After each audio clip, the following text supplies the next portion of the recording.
Nesse texto, nós abordamos um período bastante conturbado da vida política nacional, entre 2011 e 2016, correspondendo aos governos de Dilma Rousseff.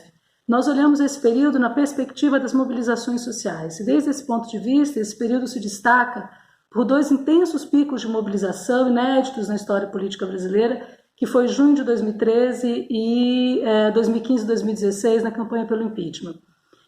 Nós buscamos olhar esse período correlacionando a um processo mais amplo de crise.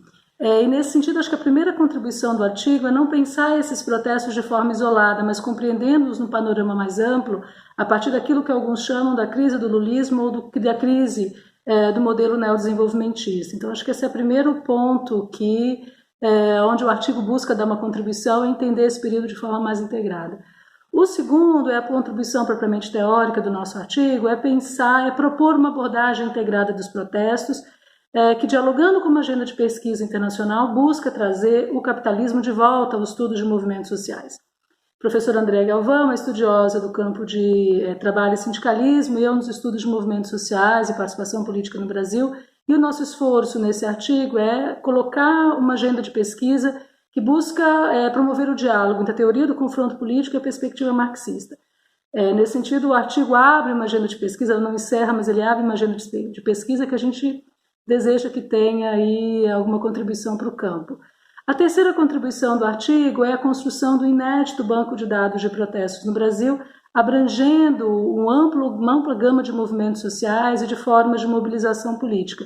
Fazemos esse processo entre 2011 e 2016, um certo panorama dos protestos. Bem, nosso esforço, então, no artigo é compreender como esses protestos se configuram, quem vai para a rua, reivindicar o quê e de que maneira esses protestos se relacionam com esse cenário mais amplo de crise. Bom, como nosso texto fala sobre a relação entre protestos e crise, é importante destacar de que forma nós percebemos essa relação.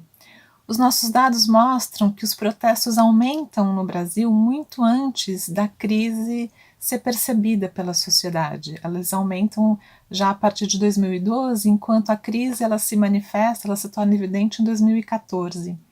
E esses protestos, eles cobrem uma gama muito ampla, muito variada de questões, né? Há vários atores mobilizados, uma base social bastante heterogênea, portanto, e também uma heterogeneidade grande de reivindicações.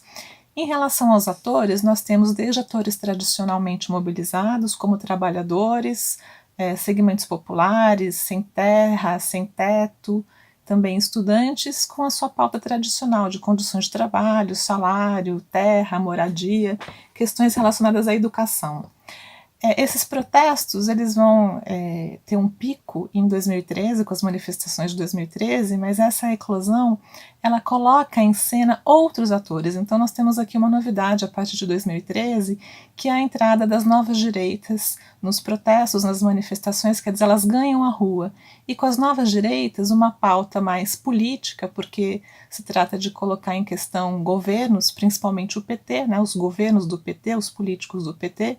Aí, portanto, nós vemos um elemento que é a polarização PT-anti-PT, mas também atores que são oriundos de setores médios e dominantes da sociedade. Então nós temos essa heterogeneidade grande em termos de base social e de reivindicação.